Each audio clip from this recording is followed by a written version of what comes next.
Le FMI a annoncé que la zone CEMAC devrait enregistrer une croissance économique de 2,2% en 2015 contre 4,6% en 2014. Cette prévision est largement inférieure à celle annoncée fin mars dernier par la Banque des États de l'Afrique centrale, BEAC, en l'occurrence 4,2%. Le FMI a précisé que la chute des prix de brut n'a pas eu d'effet sensible en 2014, mais elle devrait peser sur l'activité économique en 2015 en faisant descendre le taux de croissance à 2,2% en raison de la baisse de la production de pétrole et des investissements publics.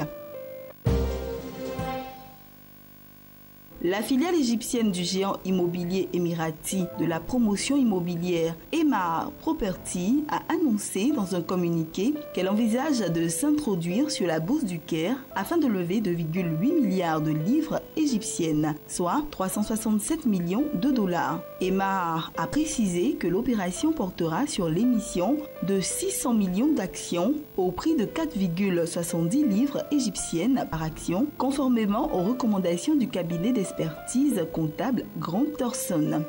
La société investit essentiellement dans l'immobilier résidentiel, commercial et touristique.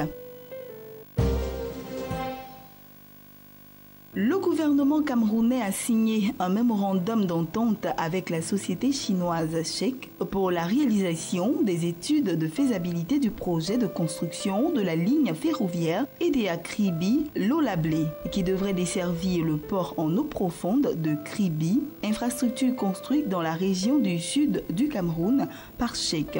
Bien que l'on ne soit encore très loin de l'attribution du marché pour la construction proprement dite de cette ligne ferroviaire qui s'intègre dans le plan ferroviaire national, l'on peut tout de même souligner l'intérêt qu'accorde au projet cette entreprise chinoise qui est en passe de devenir le maillon essentiel de tous les projets de construction autour ou en lien avec le port en eau profonde de Kribi.